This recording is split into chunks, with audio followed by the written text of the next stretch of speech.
नमस्कार साथियों, मैं राजवर्धन चौहान एक बार फिर से आप सभी का स्वागत करता हूं आपके अपने YouTube channel study waves classes पर। और इस समय हो रहा है जो एसएससी जीडी की परीक्षा को हम ध्यान में रखकर जो हमारे जीएस की क्लास है उसके जो कुछ क्वेश्चन हैं उन पर बात करने का। तो वीडियो की शुरुआत करने से पहले आपसे कहना चाहूँगा, यदि आपने चैनल को सब्सक्राइब नहीं किया चैनल को सब्सक्राइब जरूर करें, बेल आइकन के बटन को जरूर दबाएं जिससे कि नई नई वीडियोस की जानकारी अब तक समय से पहुंचती रहे। यदि आप इस वीडियो को पसंद करते हैं तो ज़्यादा से ज़्यादा शेयर करिएगा जिससे कि ज़्यादा से ज़्यादा लोग इसका फ़ायदा उठा सकें। तो शुरुआत करते हैं आज के सेशन की।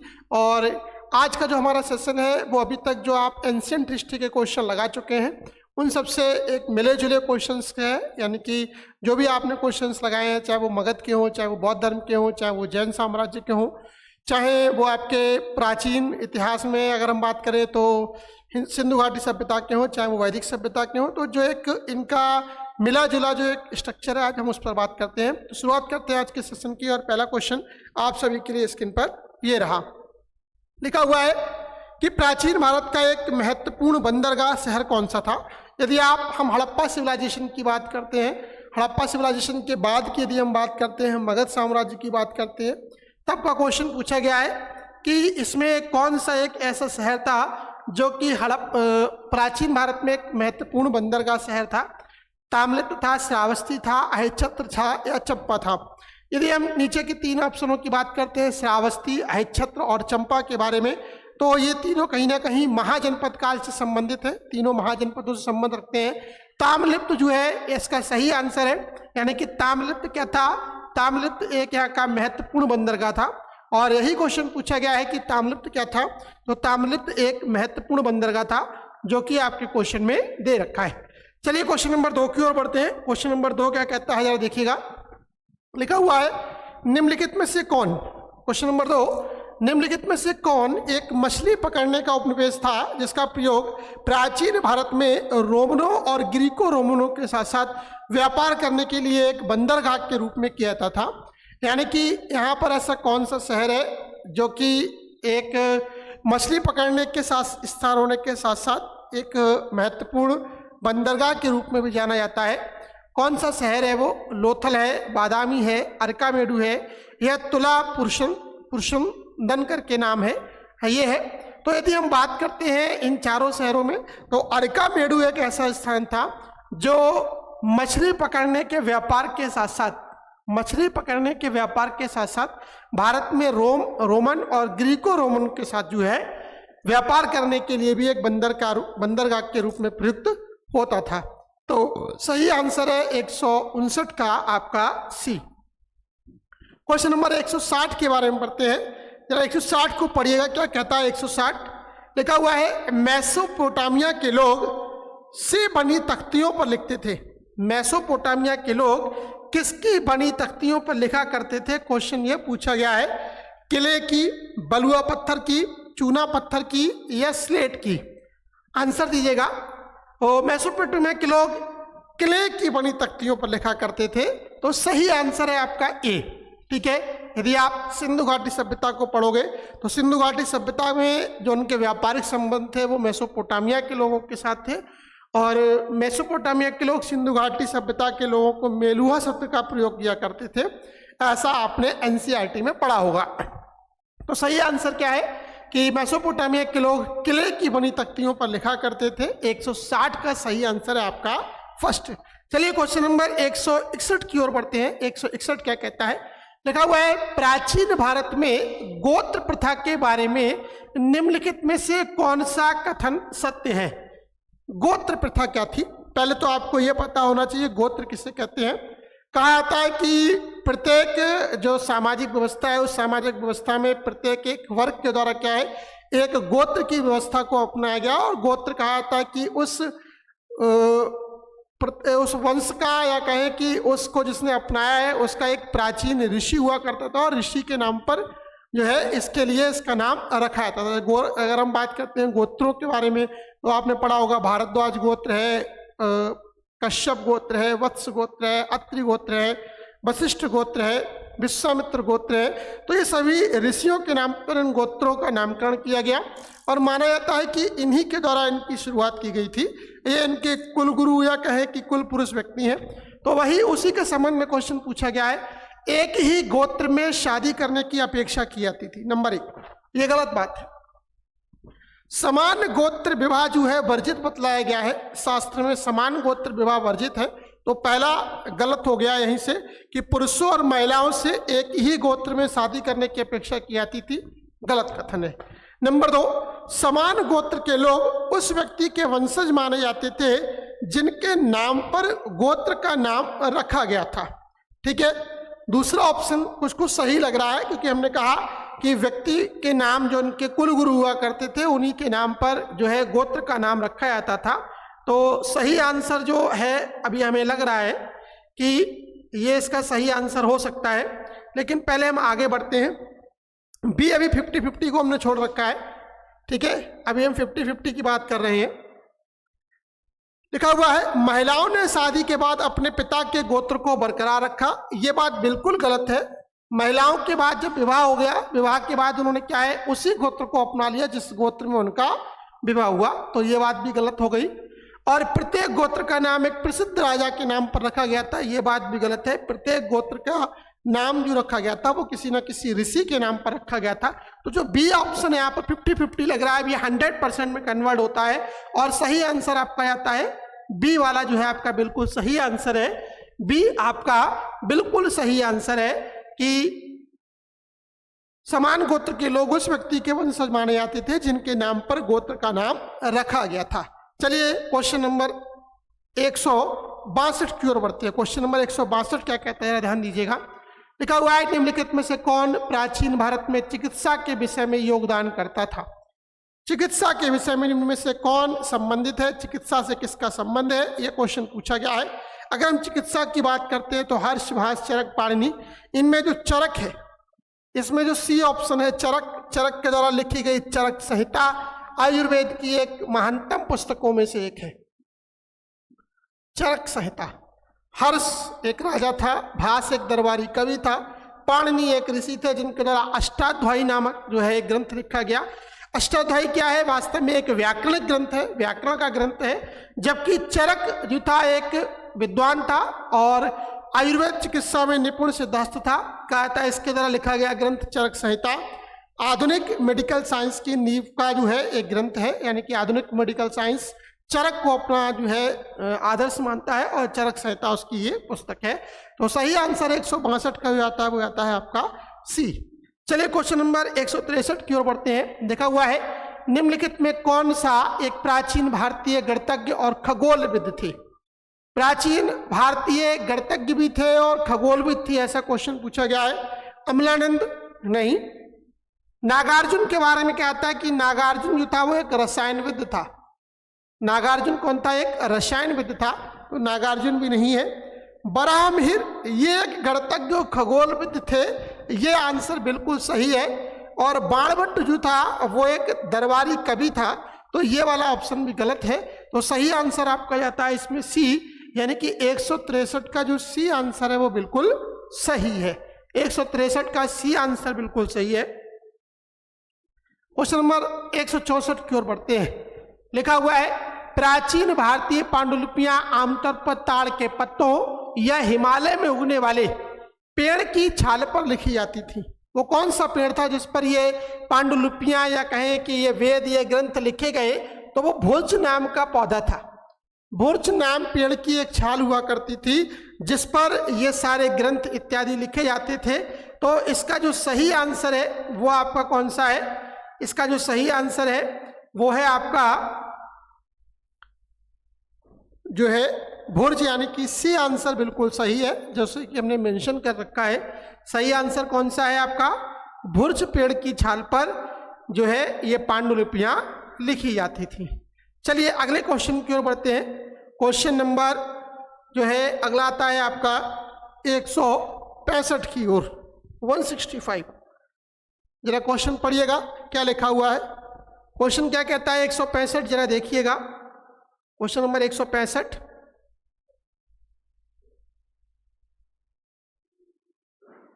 लिखा हुआ है पहली शताब्दी ईसा पूर्व में, पहली शताब्दी ईसा पूर्व में गंगा नदी के बाढ़ के पानी को प्रवाहित करने वाली जन संचरण प्रणाली किस स्थान पर थी। ठीक है, पहली शताब्दी ईसा पूर्व में गंगा नदी के बाढ़ के पानी को प्रभावित करने वाली जल संचरण प्रणाली कहां पर थी? ये क्वेश्चन पूछा गया है क्वेश्चन नंबर 165 में। ठीक है, कानपुर, गोरखपुर, मिर्जापुर और श्रृंगवेरापुर। देखिएगा, पहली शताब्दी ईसा पूर्व की बात हो रही है। कानपुर, गोरखपुर, मिर्जापुर, ये सब आधुनिक शहरों के नाम है, आधुनिक शहर की बात करते हैं। बात ईसा पूर्व की हो रही है, तो सही आंसर जाता है इसमें डी। 165 का डी आंसर बिल्कुल सही है कि श्रृंगवेरापुर एक ऐसी जगह थी जहां पर गंगा नदी के बाढ़ के पानी को प्रभावित करने के लिए जल संचरण प्रणाली यानी कि नहरों की जो व्यवस्था थी वो अस्तित्व में थी, यानी कि 165 का सही आंसर है डी। क्वेश्चन नंबर 166 की ओर बढ़ते हैं। क्वेश्चन नंबर 166 क्या कहता है जरा देखिएगा। 166 नंबर क्या कहता है जरा देखिएगा। लिखा हुआ है, प्रारंभिक भारतीय इतिहास के संदर्भ में निम्नलिखित में कौन चिकित्सा के क्षेत्र में प्रसिद्ध था? ठीक है, 4 ऑप्शंस दे रखे हैं। बाणभट्ट था, विशाखदत्त था, हरिसेन था या चरक था। पहले हम कह रहे हैं कि बाणभट्ट जो था हर्ष का दरबारी कवि नहीं, विशाखदत्त ये भी एक कवि था, हरिसेन ये भी एक कवि था। चरक कौन था? चरक एक चिकित्सक था जिसने चरक संहिता की रचना की थी, और इसका जो सही आंसर जाता है वो जाता है आपका डी। 166 का सही आंसर होगा डी, कि चरक के द्वारा लिखी गई पुस्तक का नाम क्या है? चरक के द्वारा लिखी गई पुस्तक का नाम है आपका चरक संहिता। तो सही आंसर है आपका 166 का डी आंसर बिल्कुल सही है। चलिए क्वेश्चन नंबर 167 की ओर बढ़ते हैं। 167 नंबर क्या कहता है? क्वेश्चन नंबर 167, दूसरी शताब्दी ईस्वी में गौतमीपुत्र सातकर्णी साम्राज्य के सबसे महान शासक थे। गौतमीपुत्र सातकर्णी किस साम्राज्य के सबसे महान शासक थे? अगर हम बात करते हैं गौतमीपुत्र सातकर्णी के बारे में, तो एक आंध्र सातवाहन वंश के बारे में हम पढ़ेंगे। एक वंश था आंध्र सातवाहन वंश, और आंध्र सातवाहन वंश के सबसे प्रतापी शासकों में गौतमीपुत्र सातकर्णी का नाम आता है। जरा कमेंट बॉक्स में आप बताइएगा कि गौतमीपुत्र सातकर्णी के द्वारा कितने अश्वमेध यज्ञ किए गए, कितने राजस्व यज्ञ किए गए। जरा अगर आप इसका उत्तर देंगे तो देखते हैं कि इसका सही आंसर आप क्या देते हैं कि गौतमीपुत्र सातकर्णी ने कितने जो थे आपके राजस्व यज्ञ और कितने आपके जो है राजस्व यज्ञ किए हैं। इसका आंसर आप देते हैं 166। क्वेश्चन नंबर 166 के बाद 167 की ओर, सॉरी 67 का 168, 168 नंबर, भारत के किस राज्य में निंगथौजा वंश का शासन था? बहुत इंपॉर्टेंट क्वेश्चन, निंगथौजा वंश का शासन था। यह क्वेश्चन आपसे पूछ रहा है किस राज्य में निंगथौजा वंश का शासन था। क्वेश्चन नंबर जो है वो है आपका 168। 168 का सही आंसर बतलाना है आपको कि किस राज्य में निंगथौजा वंश का शासन था। 168 क्वेश्चन नंबर लिखा हुआ है मणिपुर, हरियाणा, गुजरात और असम। तो अगर हम बात करते हैं निंगथौजा वंश के बारे में, तो ये मणिपुर में, ठीक है, मणिपुर में शासन किया करता था, यानी कि 168 का जो सही आंसर है वो है आपका ए। और हरियाणा, गुजरात और असम ये सब कैसे हैं? ये विकल्प पे गलत रूप से दे रखे हैं। तो 168 का सही आंसर ए, निंगथौजा वंश। क्वेश्चन नंबर 169 के बारे में पढ़ते हैं। क्या लिखा हुआ है? लिखा हुआ है एलिफेंटा की गुफाएं मुख्यतः निम्नलिखित में से किस देवता को समर्पित है? भगवान शिव, भगवान कृष्ण, भगवान राम और भगवान गणेश। एलिफेंटा की गुफाओं के बारे में पूछा गया है, बहुत इंपॉर्टेंट क्वेश्चन 169 कि एलिफेंटा की गुफाएं किसको समर्पित है। अगर हम एलिफेंटा की गुफाओं की बात करते हैं तो ये भगवान शिव को समर्पित है। किसके लिए?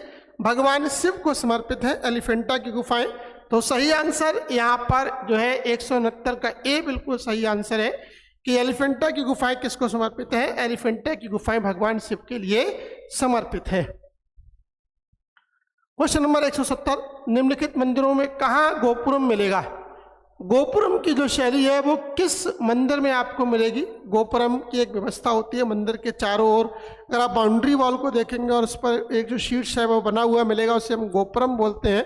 यानी कि कहीं ना कहीं 4 दीवारी और 4 दीवारी के बाहर जो है, जो सामने का जो पृष्ठ है उसके ऊपर एक शैली में मंदिर बना हुआ, वो गोपुरम शैली बोली जाती है।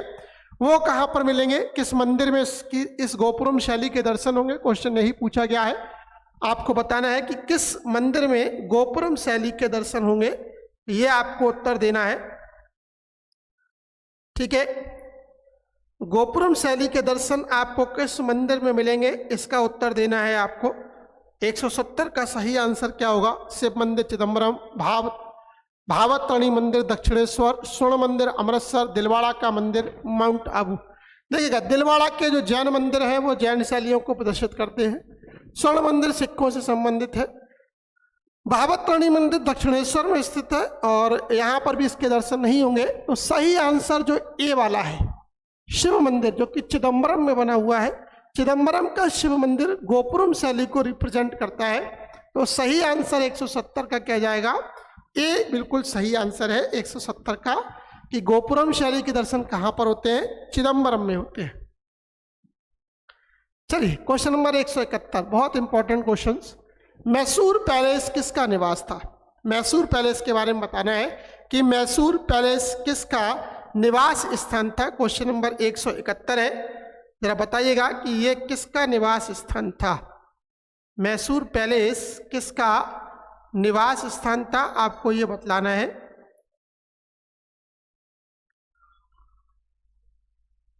मैसूर पैलेस किसका निवास स्थान था,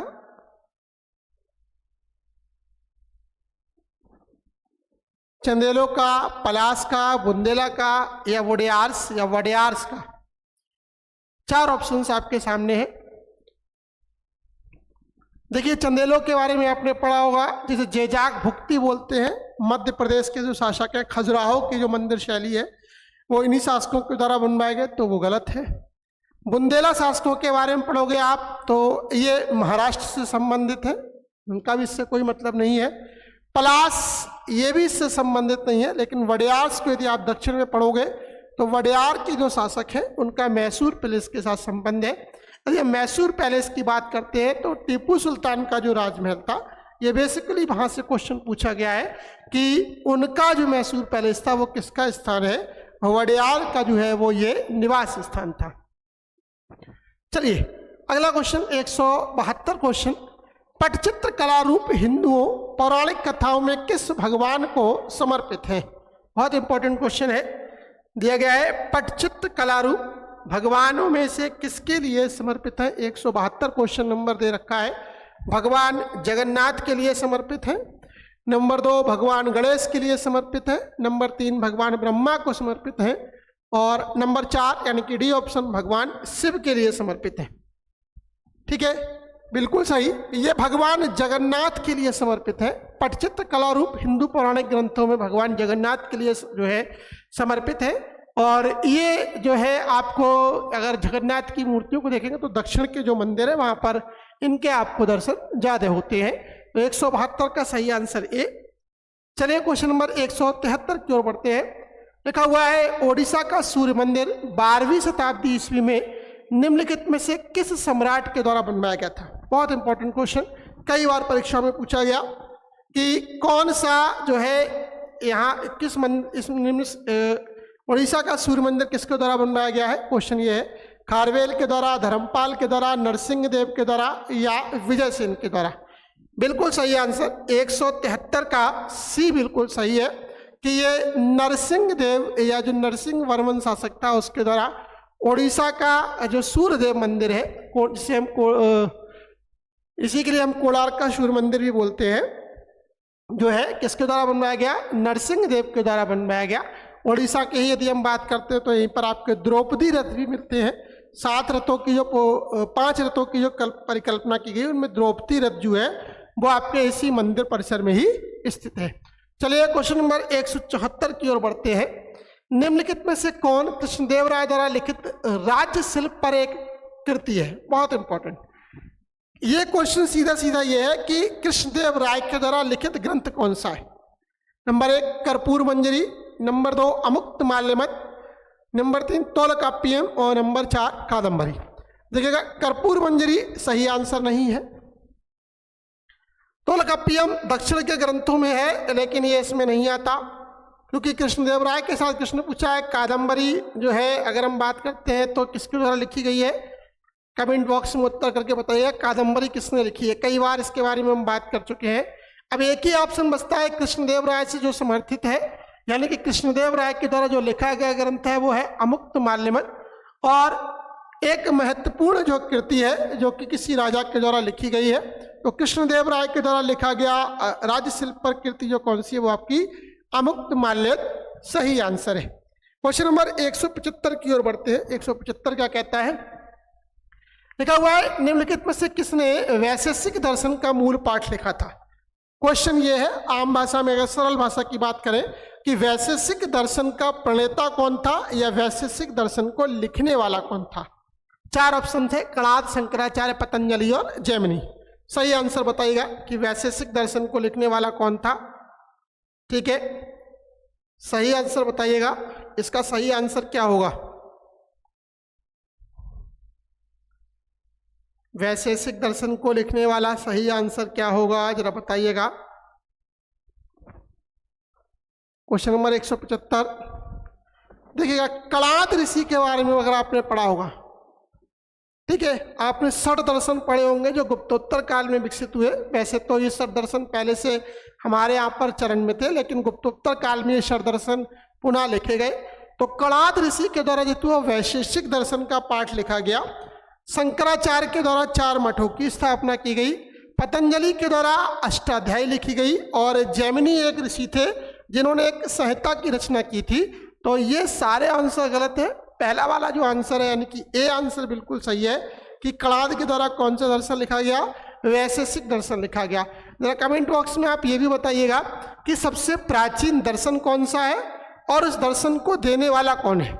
आपको ये प्रश्न है कि सबसे प्राचीन दर्शन कौन सा है और उस दर्शन को लिखने वाले कौन है, ये आपको बताना है। क्वेश्चन नंबर 176 की ओर बढ़ते हैं।